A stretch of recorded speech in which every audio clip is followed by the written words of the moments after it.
What's up, guys? Welcome to today's video. Really quickly, I've already filmed this video, so I wanted to do this to put on the beginning of the video. This video is political to an extent. It's about state workers in the state of West Virginia and how the government is just mishandling this entire thing, and there may be like a big teacher walkout and stuff like that. If you don't want to see politics, and it doesn't get super deep into it, it has nothing to do with like Republican or Democrat or anything like that, or the president. It's nothing of that. It's local government. If you don't have any interest in watching that, fully understand, click off now, come back tomorrow, we'll be back to our regular schedule. But I needed to make this video to just let people know and be aware and how the state is taking advantage of employees and how they literally have no care at all. Thank you guys, and I hope you enjoyed the video.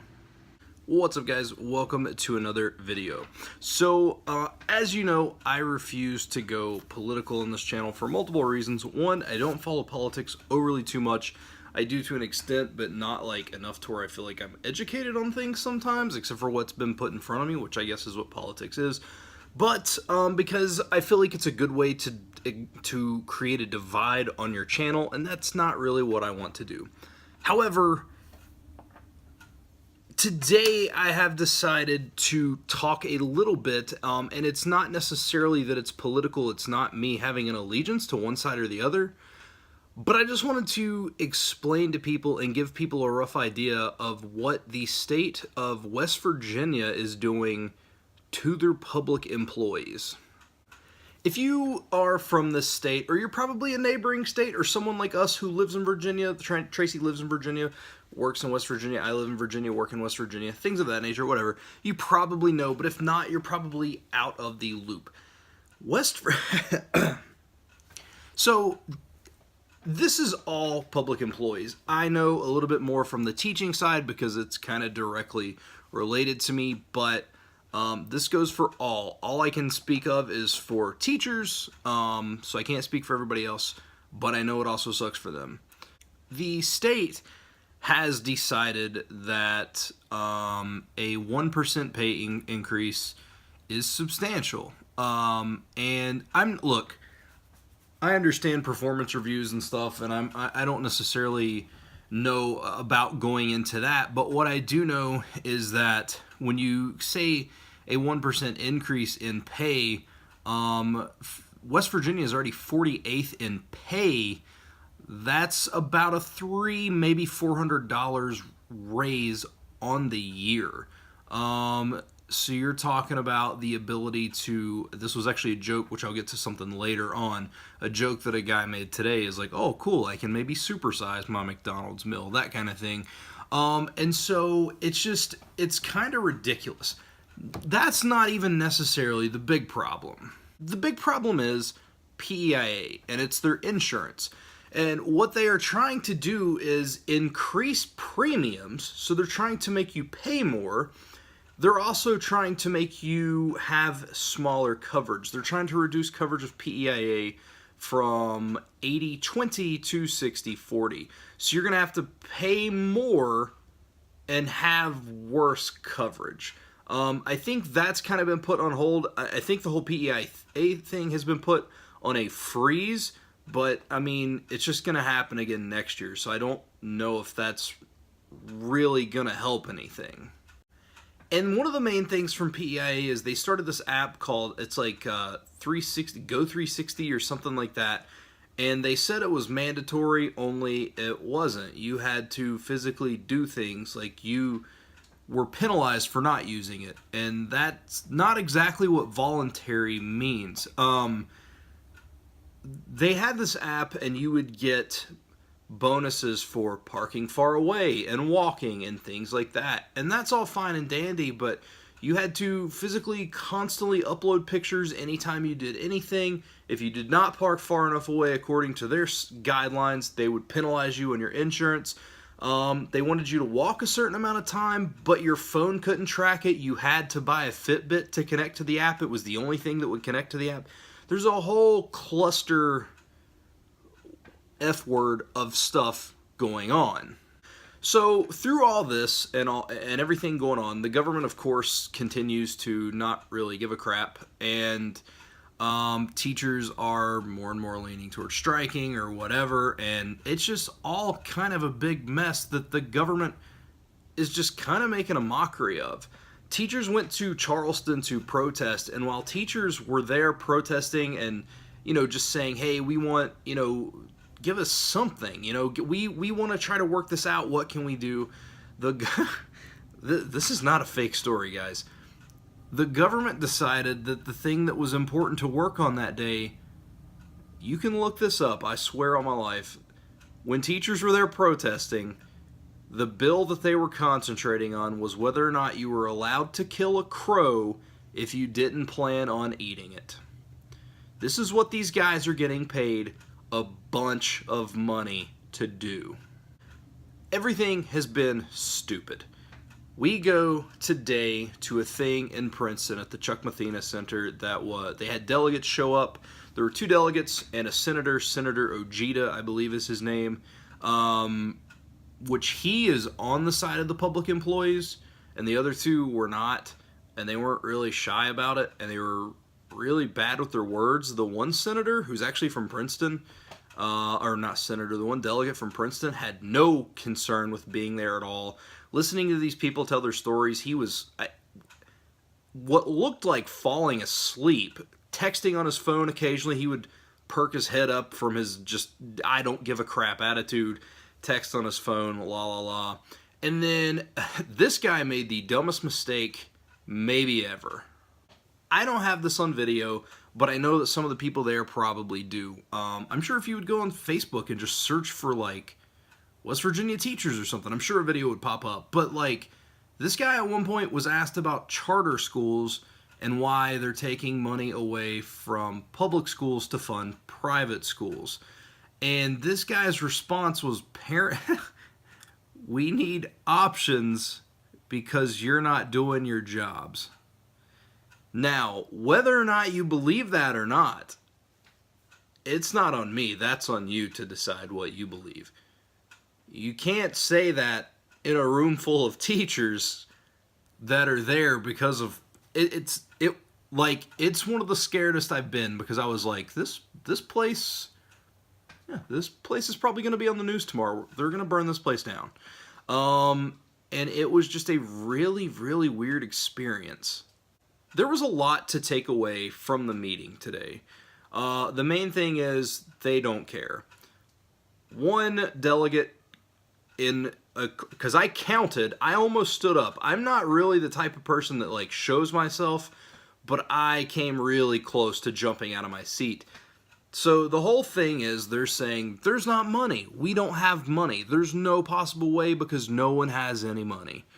And so this guy stood up, and there were 7 times that he went back and forth in sentences. He said, I know there's money, and we need to, because they're trying to cut this other thing that would reduce funding by $140 million. Reducing funding when they already are having issues. Anyway, surely you see where I'm going from there. So he said, we don't have money, then we do have money, then we don't have money, and then I know there's money there because I'm on the budget committee well, I don't get to see that money. There's no money there to money, but you get the point.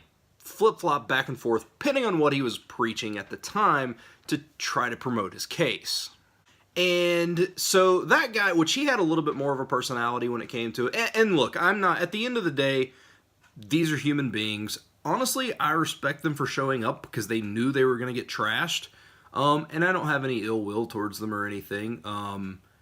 They made a lot of mistakes with speaking today, and they did a whole lot of like flip-flopping and stuff, which I guess you could just call being a politician. But and they did the whole thing where they would talk in circles and not really ever actually answer the question in which you had asked them. But again, that's called being a politician. But it was so weird, and they kept talking in circles. It got so bad that the moderator, the guy who was there to be the middleman, to be the voice of reason, was basically like, nah, F you guys, dude, this is ridiculous.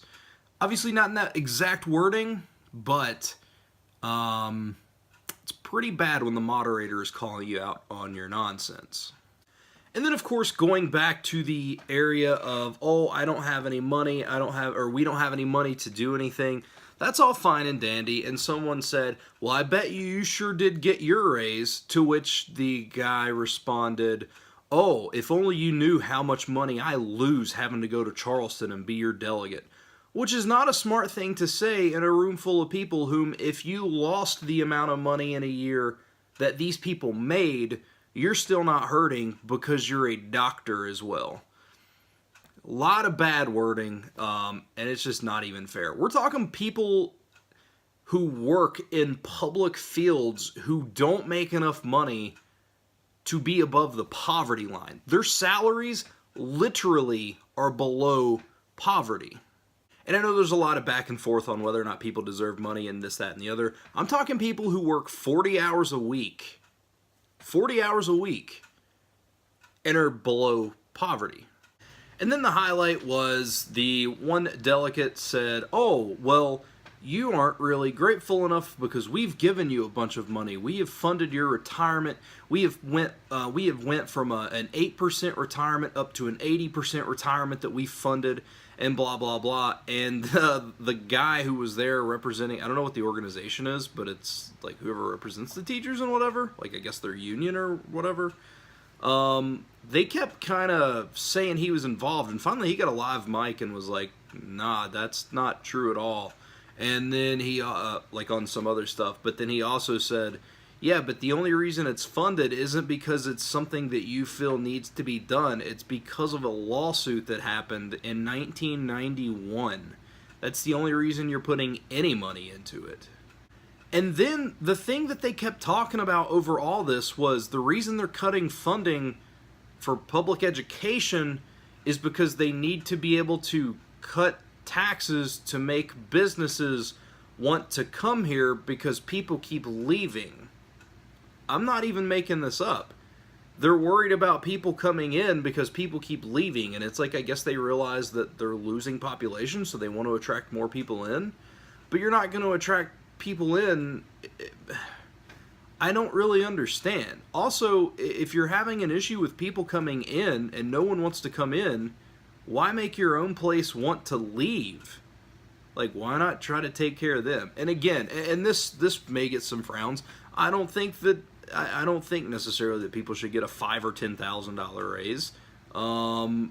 I'm kind of on one side or the other with like minimum wage things and stuff like that. But you also have to look at, there have been, over the past 5 years, I think the last teacher raise in West Virginia was in 2012. It may have been 2013, but it was 2012, 2013, I believe, because I'm pretty sure one of the delegates, I keep saying senators, but one of the delegates said it today, and I could be wrong. I would maybe research that. Again, I just know what I've learned in this short amount of time, and so obviously take this from whichever side you want. I'm not saying one side is right or wrong because it's all opinionated anyway. I'm just trying to give you guys the information that I know, because to me, the state of West Virginia is just effing their public employees. And then it all kind of hits a weird spot where someone was like, oh, well, you need to think about this because it's an election time. And this was not at the event that I went to. This was in Charleston, I think. And basically they were like, you need to figure out something because, like, you know, it's going to hurt your election and stuff like that. To which the guy literally responded, that's fine. If I don't get reelected, I'll go back to my cushy life and I'll be A-okay. Which is probably not false, but it's also like, you're supposed to be representing people and you're clearly not doing that. So anyway, I just wanted to talk about that for a second. I'm not going to bring this up again. There's not going to be another political video unless something super crazy happens. And even then, probably not. I do not do politics. I do not discuss them. I try not to. But this has gotten ridiculous, man. This has gotten so ridiculous. And the idea, there is again, probably research this a little bit, but if I'm not mistaken, there is a legislature who lives in Beckley who I'm not even kidding, who flies his plane to work in Lewisburg every single day. This guy flies a plane as if me or you were to drive a car, ride a bike, however you know, whatever your means of transportation is, to work every day. But there's no money. No words, people. But yeah, I'm going to end that there.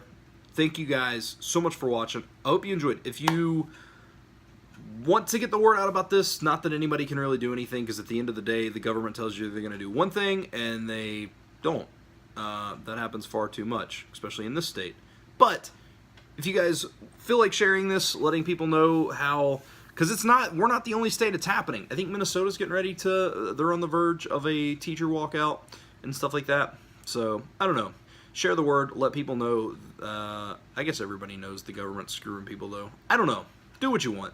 But that's the only video I'm going to make on it is this. I just wanted to get this out. Thank you guys for watching. I hope you enjoyed, and I'll see you guys tomorrow.